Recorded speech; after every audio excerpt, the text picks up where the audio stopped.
Hola a todos, bienvenidos a otro programa de estos videos introductorios a un curso de milagros. Estamos con la lectura y comentarios a el libro Viaje a través del texto de un curso de milagros del autor Kenneth Wapnick.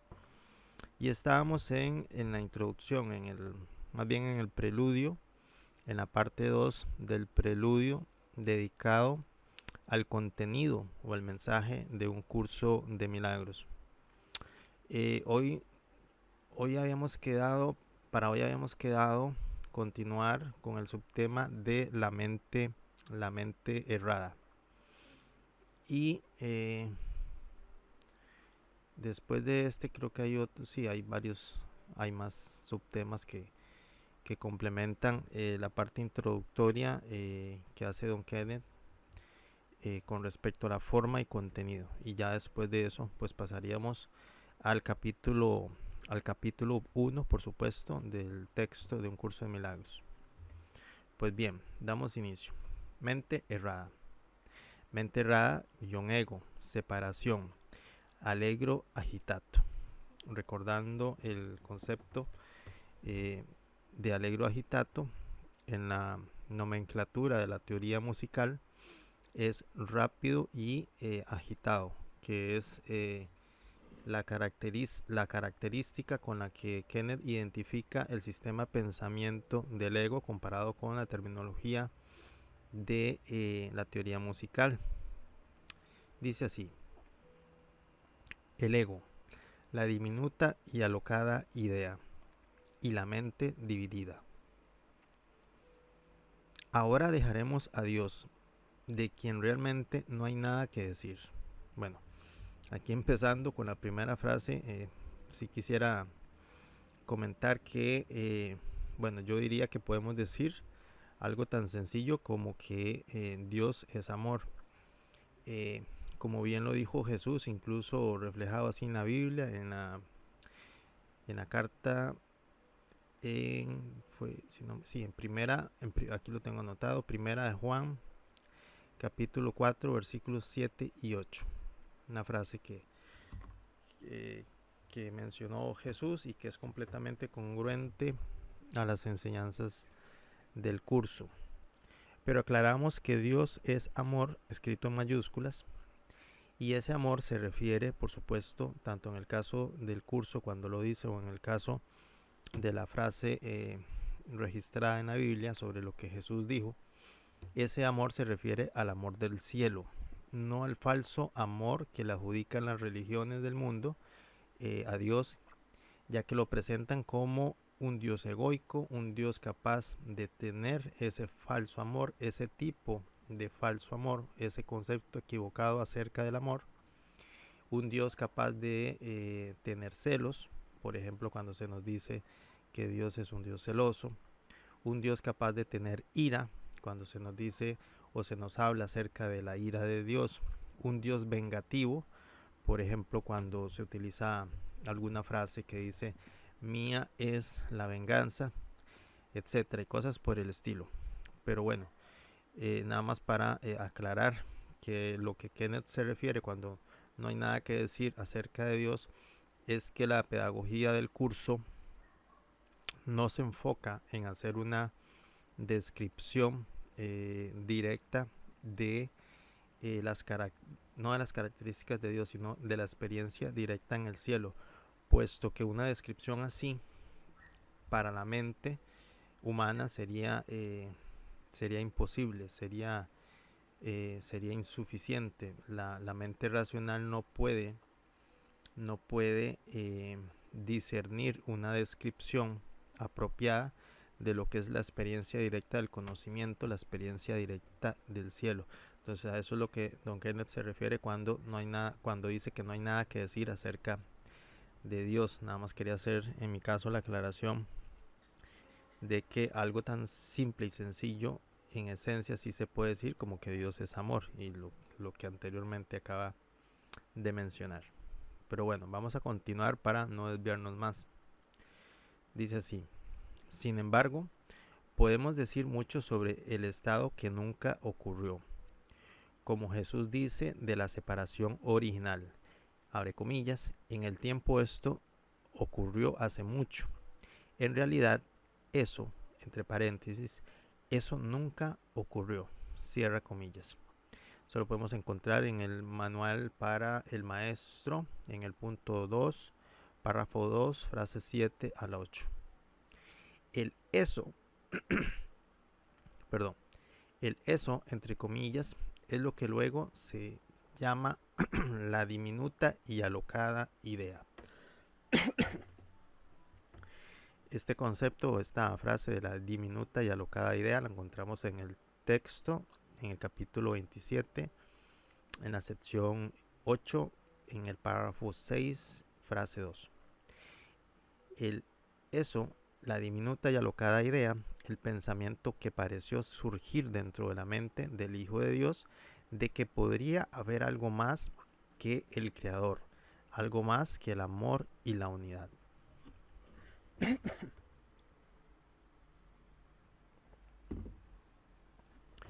Iremos viendo conforme avancemos, no solo en esta introducción a un curso de milagros, sino ya cuando empecemos los diferentes capítulos, que pues esta idea, la diminuta y alocada idea, es precisamente el sistema de pensamiento del ego que está instalado en la mente separada, en la mente errada del Hijo de Dios, y es precisamente lo que el curso se propone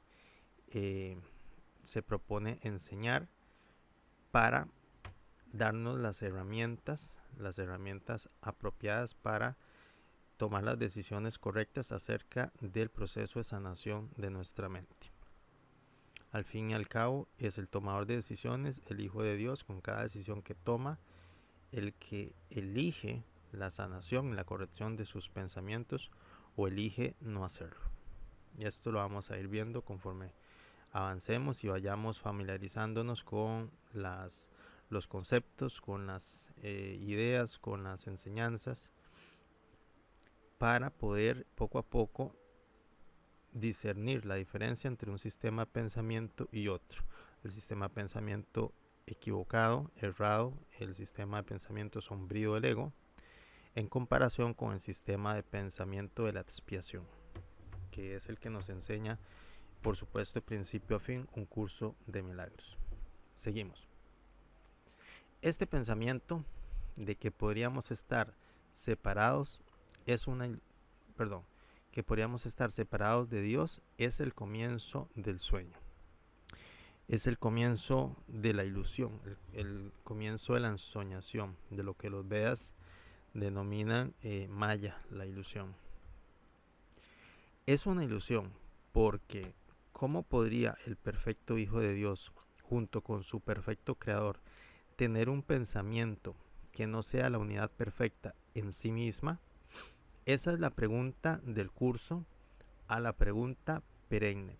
Esa es la respuesta del curso a la pregunta perenne.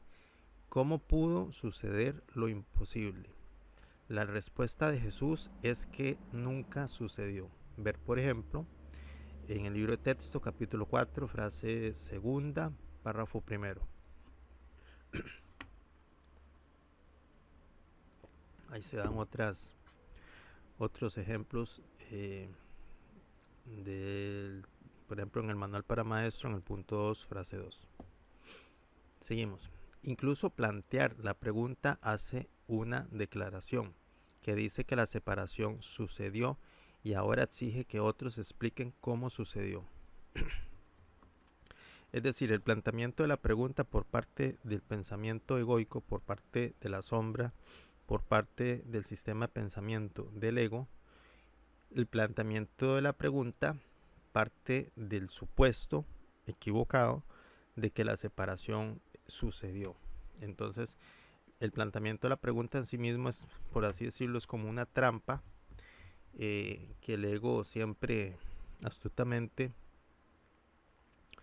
nos mete en nuestros rápidos pensamientos conscientes y nos plantea esa esa premisa, esa disyuntiva también de que cómo pudo suceder ese asunto, cómo pudo suceder la separación. Es una pregunta tramposa porque en realidad ni siquiera deberíamos preocuparnos por la respuesta a esa pregunta, y en lugar lo que nos conviene para efectos de nuestro proceso de sanación es siempre tener presente que la separación no ocurrió.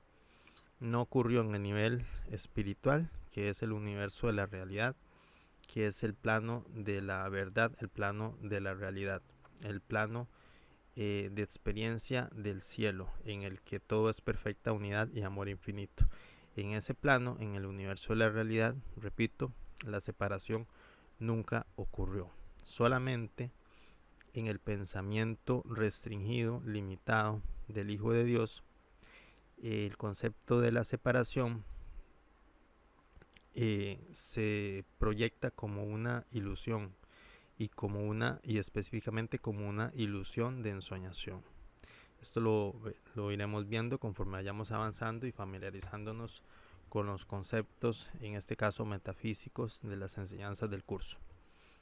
No siendo la parte más importante, la parte metafísica, la parte más importante del curso es su pedagogía práctica psicoespiritual. No obstante, la parte metafísica es importante a efectos de tener una base conceptual de todo el sistema pedagógico del curso, de todo las enseñanzas que vamos a ir viendo e integrando poco a poco. Repito, incluso plantear la pregunta hace una declaración que dice que la separación sucedió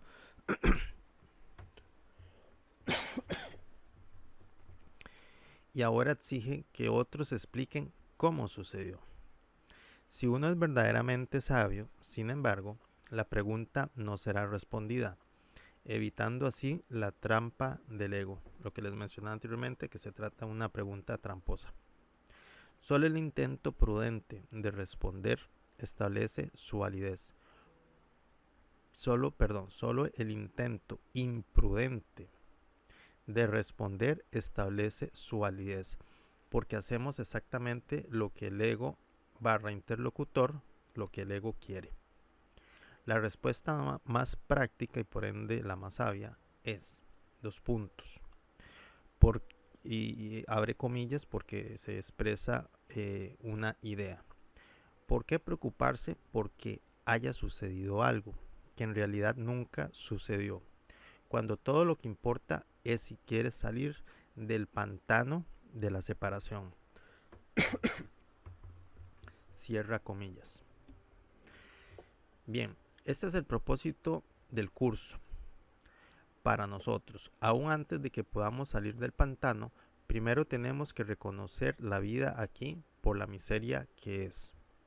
Ojo con esto porque parece, obviamente, se presenta como una idea completamente pesimista. El curso a veces y también los libros de explicación de enseñanzas del curso, como toda la bibliografía del autor Kenneth Whately y algunos otros, pueden parecernos a veces que son pesimistas, pero es porque se refieren a la comparación de cómo la mente del Hijo de Dios separado percibe el mundo que le rodea en comparación a lo que verdaderamente se encuentra detrás del pensamiento disociado, del pensamiento confundido de esa mente separada. Es decir, el Hijo de Dios, desde su mente equivocada, desde su mente sombría, desde su mentalidad errónea, percibe el mundo que le rodea como su hogar, como un lugar en el cual puede expresar su individualismo, su especialidad, su especialismo egoico, pero en realidad lo que está detrás de este mundo es un proyecto de parte del ego de separación de Dios, un proyecto de negación del amor, un proyecto de alejamiento de la luz. Esa es la razón de ser desde el punto de vista de la mentalidad egoica. Esa es la razón de ser del mundo que nos rodea.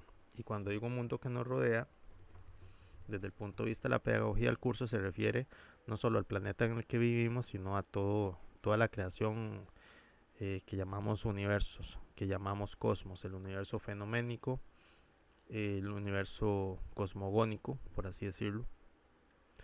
Es un plan de separación de la experiencia directa de Dios en el cielo. Entonces, lo que para muchos pensadores y filósofos y religiosos y teólogos es un mundo maravilloso y hermoso. No quiero decir que no hayan aspectos de esa característica.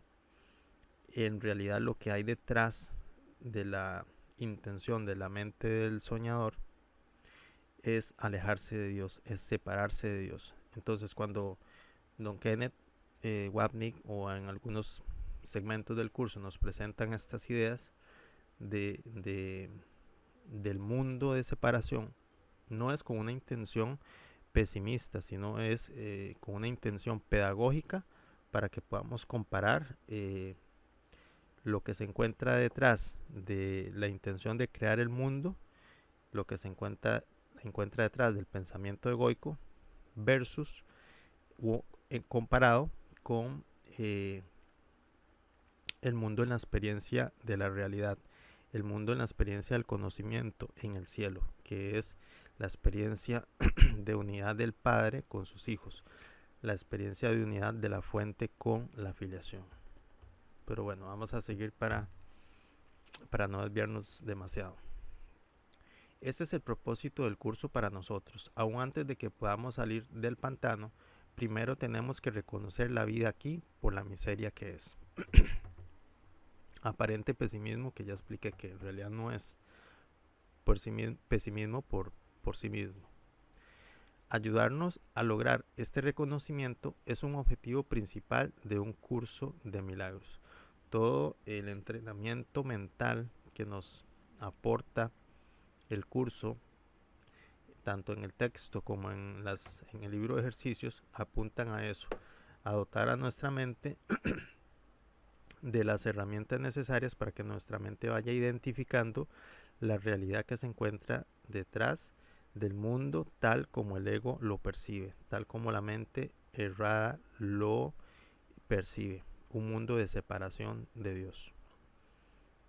Contrario sensu, la mente corregida comienza a sanar los pensamientos, comienza a corregirlos y en algún punto empezará a percibir, a ver un mundo feliz, un mundo de perdón, lo que el curso de milagros denomina el sueño feliz. Pero eso lo iremos viendo posteriormente. Ayudarnos a lograr este reconocimiento es el objetivo principal de un curso de milagros.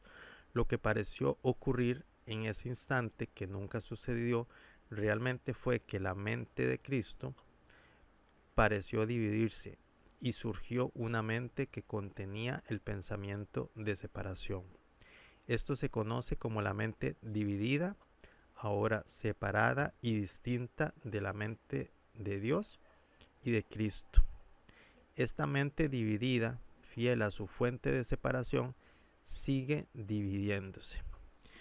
El pensamiento de separación instaurado por el ego en la mente del Hijo de Dios continúa y pretende fragmentarse de forma indefinida y pretende que ese comportamiento de división y fragmentación se mantenga por siempre. Esa es la meta del ego, básicamente, mantener a la mente del Hijo de Dios en esa aparente segmentación, en esa aparente fragmentación, cuando en realidad es que no existe verdaderamente una separación con respecto a Dios y con respecto a nuestros hermanos. Por eso es que necesitamos la corrección de la mente, por eso es que necesitamos la sanación de nuestra mente. Seguimos. Esta mente dividida, fiel a su fuente de separación, sigue dividiéndose.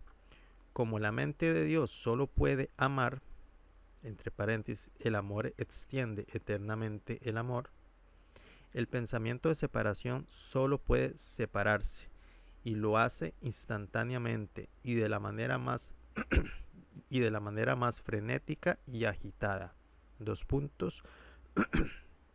Allegro agitato. El concepto de nomenclatura musical que significa rápido y agitado. La mente dividida se divide en tres partes. Más adelante veremos cómo se divide y posteriormente en casi un número infinito de fragmentos, pero por el momento nos centraremos en estas tres partes originales. Permítame reiterar que todo esto es un mito, que todo lo que estamos discutiendo, de hecho, todo en este gráfico es inventado. Kenneth se refiere a un gráfico que se muestra como apéndice del libro Viaje a través del libro de texto. Es un gráfico en donde aparece un diagrama de las enseñanzas del curso desde un punto de vista gráfico lineal. Entonces cuando se mencione en lo que leo el tema del gráfico, se refiere a este anexo. Lo voy a poner como un enlace en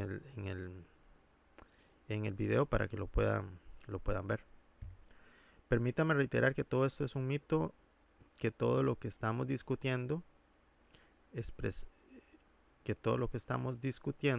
de hecho todo en este gráfico es inventado, expresando lo que nunca surgió dentro de la mente de Cristo. Es decir, se trata de algo que nunca sucedió. El gráfico es un intento de poner el sistema de pensamiento de un curso de milagros en forma esquemática, una forma lineal de describir lo que el curso se presenta de forma no lineal y sinfónica.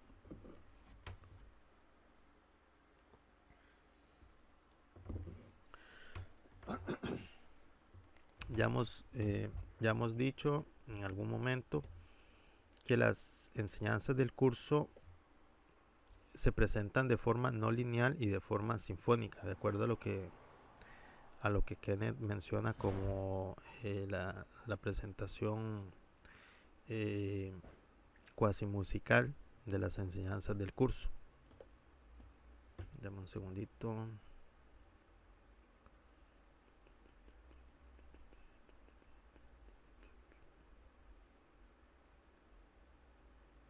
A ver la batería.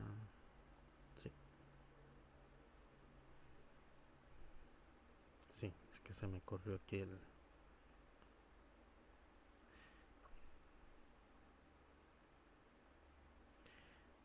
Una forma lineal de describir lo que el curso se presenta de forma no lineal y sinfónica. Si bien este gran mito cósmico es quizás nuestra mejor manera de poder identificar la experiencia de estar aquí, es importante tener en cuenta que aquí no hay nada verdadero, incluido el gráfico que intenta representarlo. La mente dividida se divide en el sistema de pensamiento del ego, entre paréntesis, mente errada, y el sistema de pensamiento del Espíritu Santo, la mente correcta. Estos representan dos formas contradictorias y mutuamente excluyentes de mirar la diminuta y alocada idea. Dos formas excluyentes como excluyentes son la luz de la oscuridad. La luz sería, en este caso, la corrección de la mente y el acercamiento a los niveles elevados de sabiduría en los procesos de evolución de la conciencia. La oscuridad, para estos efectos, correspondería a mantener a la mente errada en ese nivel de mente errada.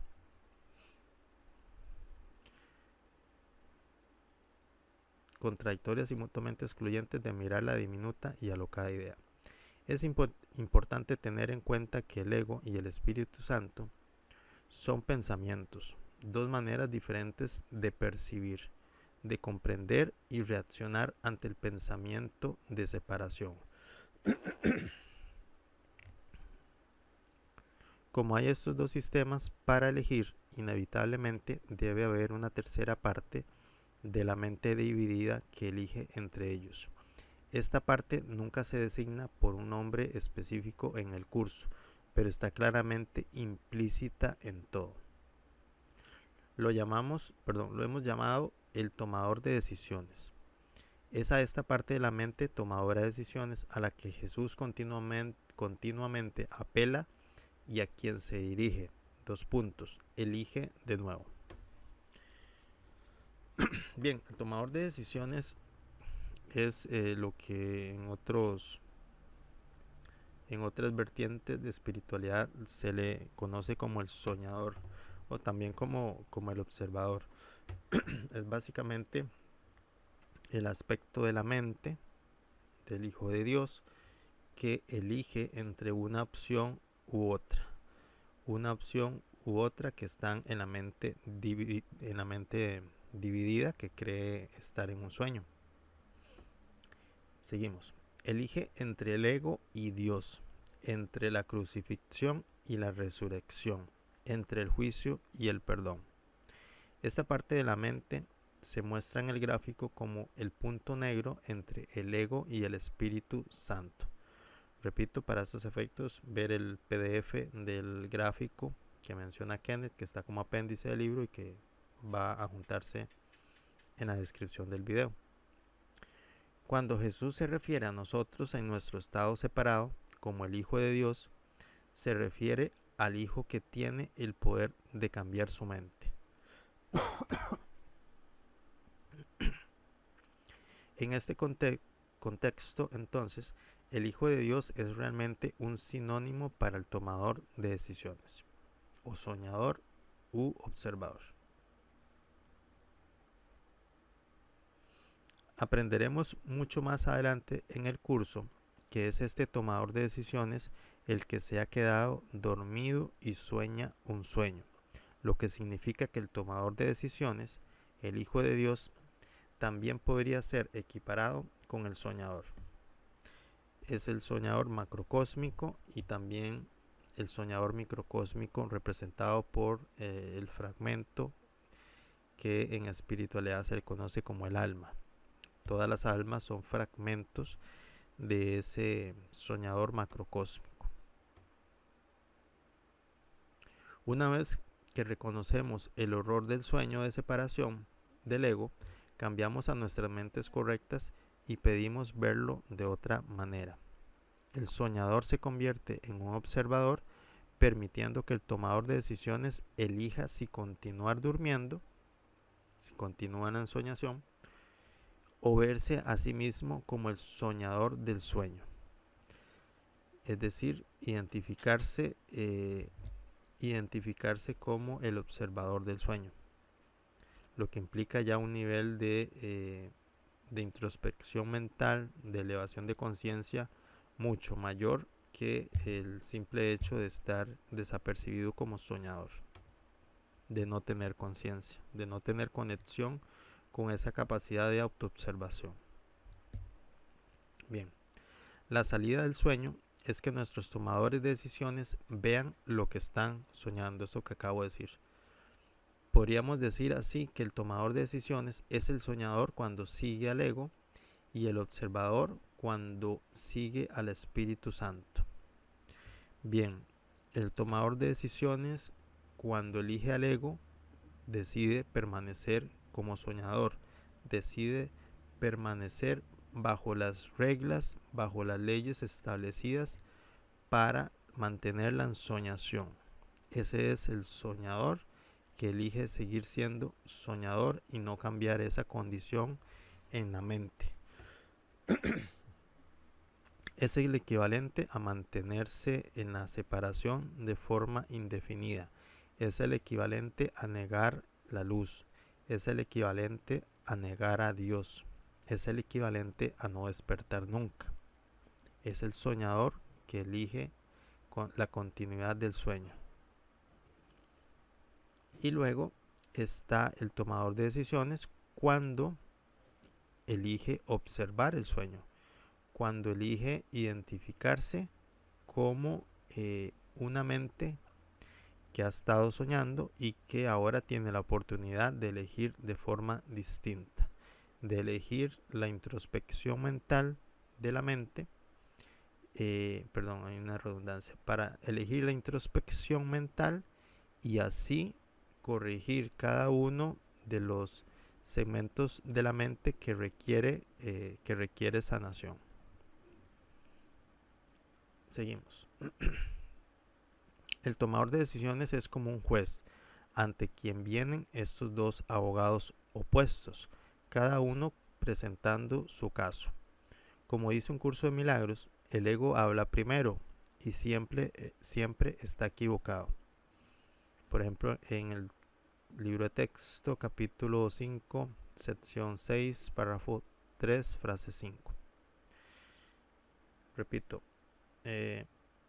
como dice un curso de milagros, el ego habla primero y siempre está equivocado, hablando en voz alta y persuasiva acerca de lo que vemos reflejado en el gráfico. 2 puntos, separación, individualidad y especialismo.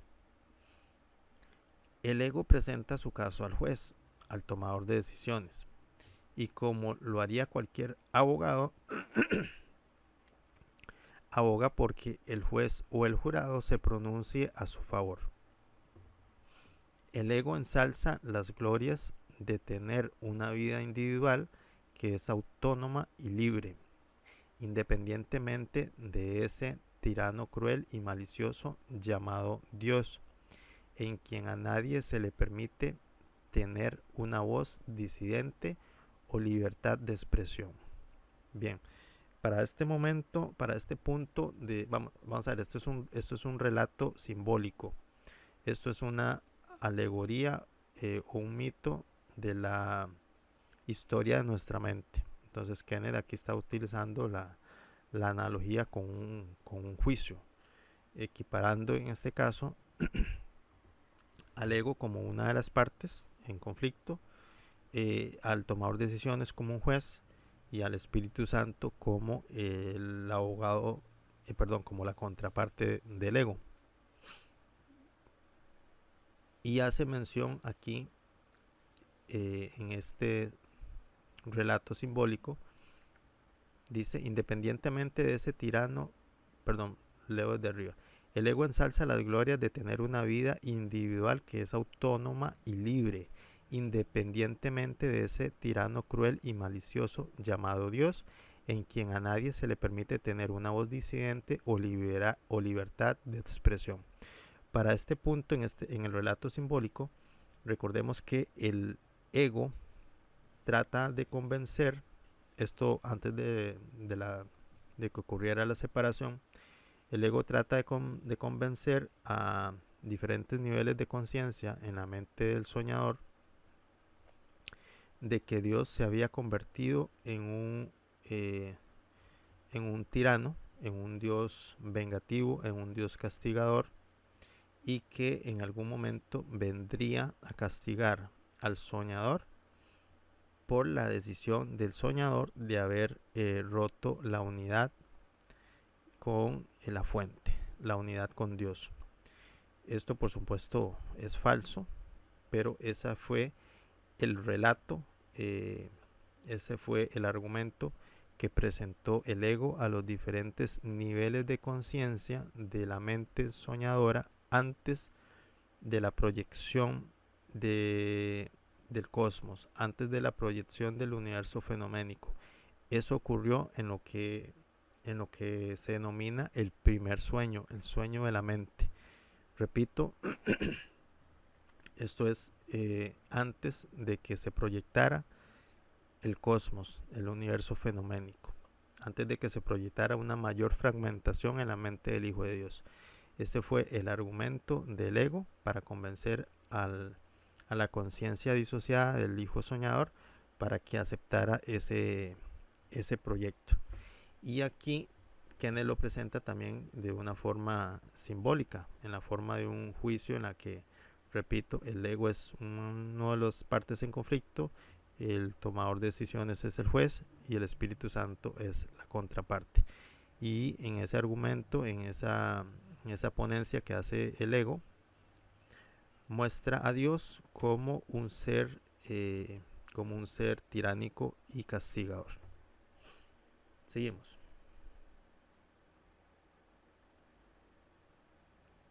El ego le dice al juez, al tomador de decisiones, abre comillas, qué maravilloso, su señoría, que finalmente seamos liberados y que podamos vivir las vidas únicas que Dios nos prohibió tener.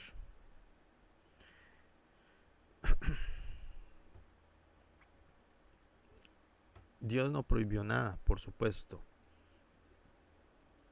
Pero en la locura del sueño, el ego presenta a Dios como un Dios que prohíbe, que castiga, que inflige severos reproches, severos juicios, y que en algún momento vendrá a castigar, como lo dije antes, vendrá a castigar al soñador por la presunta decisión de separarse de la fuente, de separarse de Dios, lo cual por supuesto nunca ocurrió.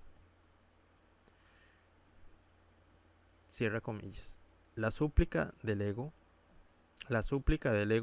que las ideas sí abandonan su fuente. La súplica del ego de que las ideas sí abandonan su fuente es de gran importancia en el sistema de pensamiento teórico del texto, la cual expresa que el Hijo de Dios realmente puede abandonar su fuente con una existencia que lo diferencia de Dios, su creador.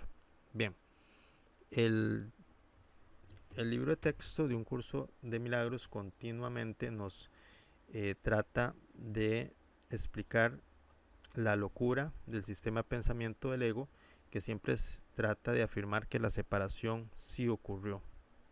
Entonces, a esto se refiere Kenneth aquí cuando dice que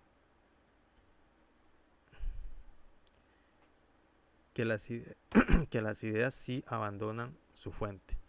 Es la premisa del sistema de pensamiento del ego, de que nosotros como pensamientos en la mente de Dios sí abandonamos la mente de Dios, que es nuestra fuente, que los pensamientos sí abandonaron su fuente, lo cual obviamente no es cierto, es falso.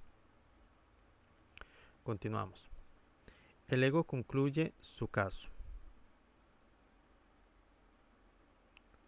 Sí, el ego concluye su caso y el juez o hijo tomador de decisiones escucha y queda impresionado.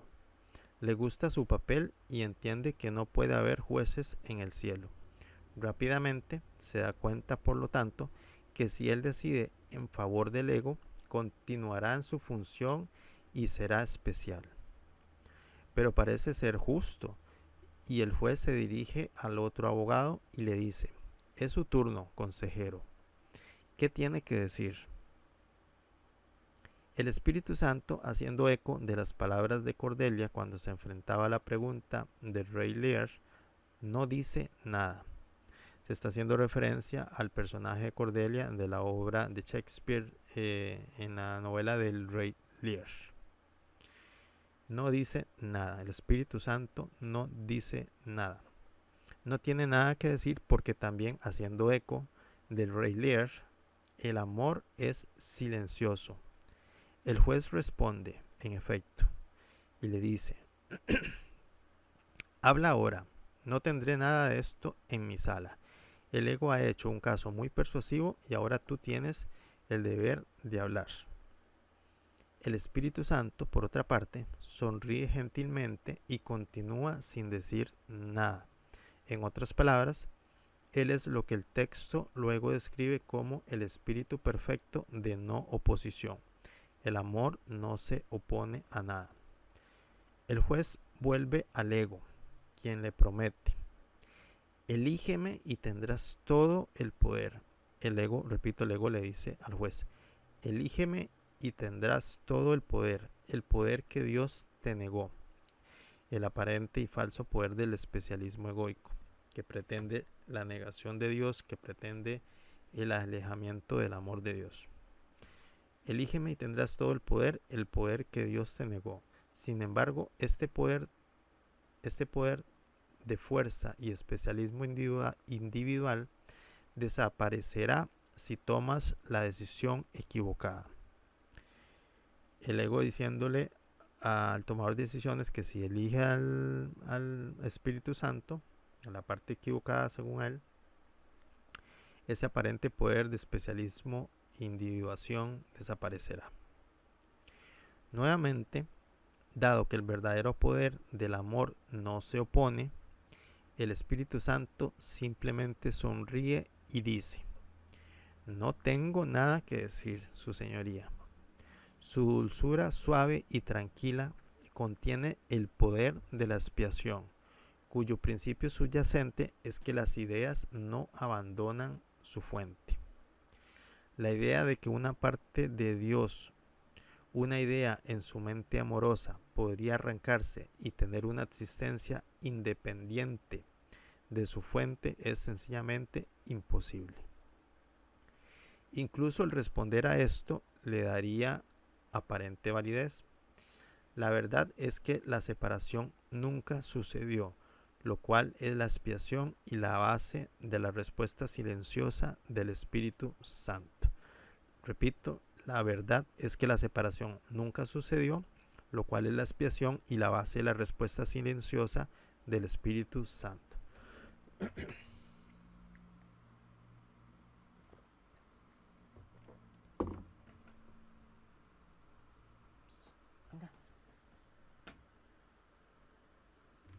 Un visitante. Una coneja, un conejito que anda por ahí. Me da miedo que muerda un cable. Venga. Si la toco me muerde. No es muy amigable cuando uno la quiere tocar. Bien, ¿dónde me quedé?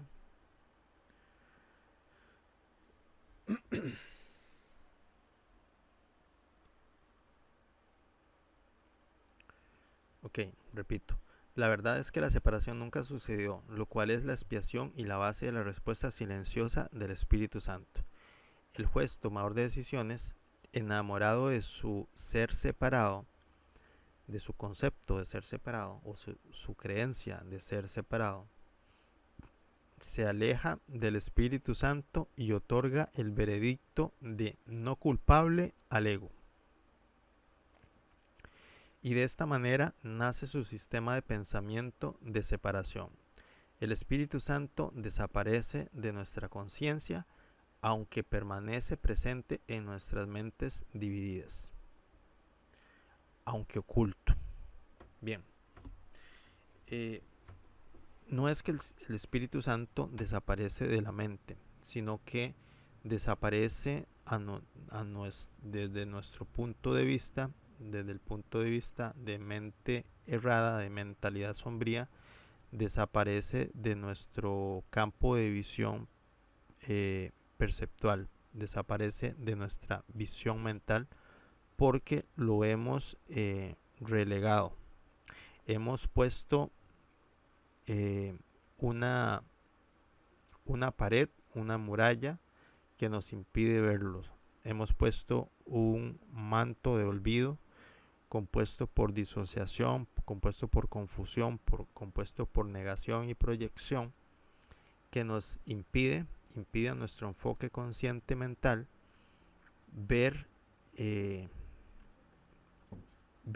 brillo, el reflejo de la luz del Espíritu Santo, quien en verdad se encuentra en nuestra mente clarificada o en nuestra mente iluminada, como lo denomina el curso, en nuestra mente correcta.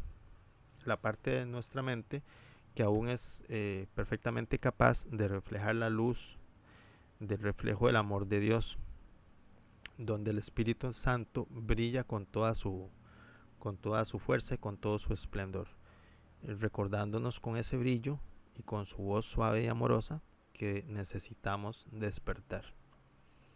Pues bien, nosotros hemos ocultado, hemos velado la presencia del Espíritu Santo en esa parte sana y clarificada de nuestra mente, y ahora necesitamos descorrer el velo que implica la corrección y la sanación de nuestros pensamientos y la corrección mediante el perdón, que es básicamente la pedagogía que nos aporta el curso de milagros. Seguimos.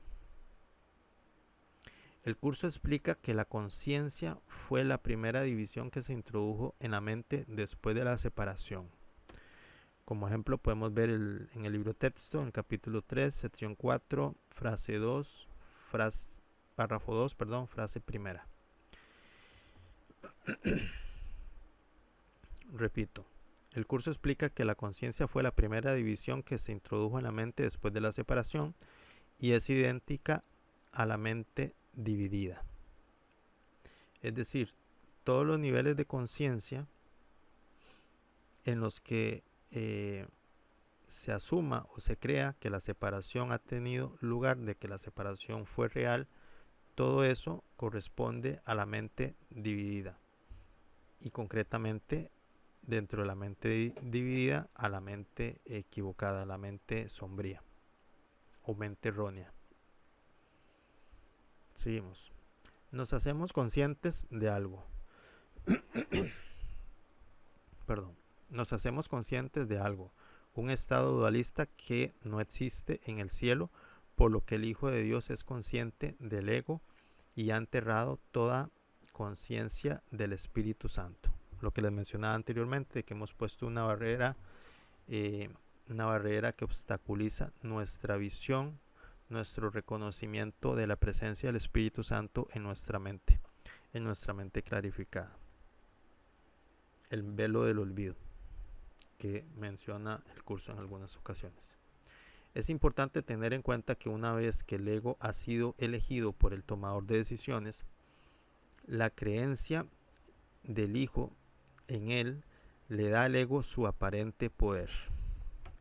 El ego por sí mismo nunca tiene poder, sino que todo el aparente poder que él ostenta de forma feroz y de forma estruendosa, por así decirlo, es un falso poder porque es aparente, no es un poder propio. El ego no tiene ningún poder en absoluto. Lo único que le da poder, lo único que le da esa apariencia de poder es el uso erróneo de la poderosa mente del Hijo de Dios, el poder de la creencia, que lo vamos a ver ahorita. Es importante tener en cuenta que una vez que el ego ha sido elegido por el tomador de decisiones, la creencia del Hijo en él le da al ego su aparente poder. En consecuencia, el punto negro del gráfico sobre la mente dividida representa el poder de nuestra creencia, uno de los temas más importantes que exploraremos a medida que avancemos en el texto. Como el ego comprende,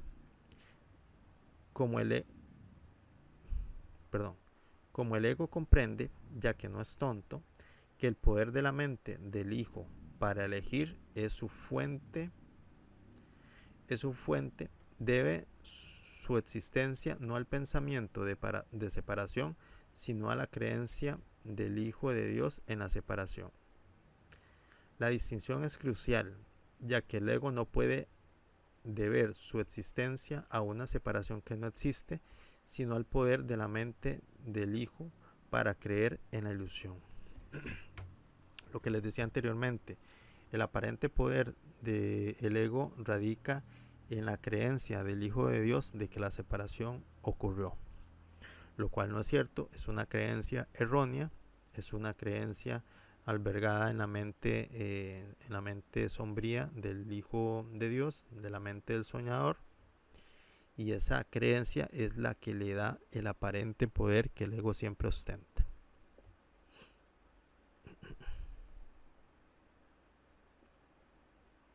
Reconoce que si el Hijo cambia su mente, tendrá un grave problema en sus manos. Como explica el curso, el ego entiende la amenaza. Texto capítulo 4, sección 6, párrafo primero. El ego entiende la amenaza y aunque no teme a Dios, a su amor o a la expiación del Espíritu Santo, más allá de su rango de comprensión, tiembla de temblor ante la posibilidad de que el Hijo retire su fe en él e invierta en cambio en favor del Espíritu Santo. Vamos a ver, el ego no conoce a Dios, el ego no conoce al Espíritu Santo, ni conoce nada de la expiación. El ego no tiene la más mínima idea de qué es Dios, ni de cómo es, ni el Espíritu Santo, ni absolutamente nada. El ego no puede plantearse siquiera la posibilidad de que exista Dios y cómo podría ser Dios en realidad.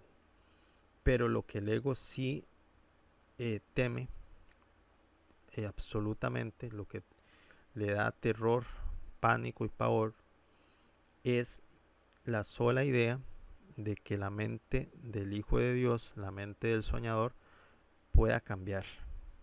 ¿Por qué? Porque un cambio implica algún nivel de corrección.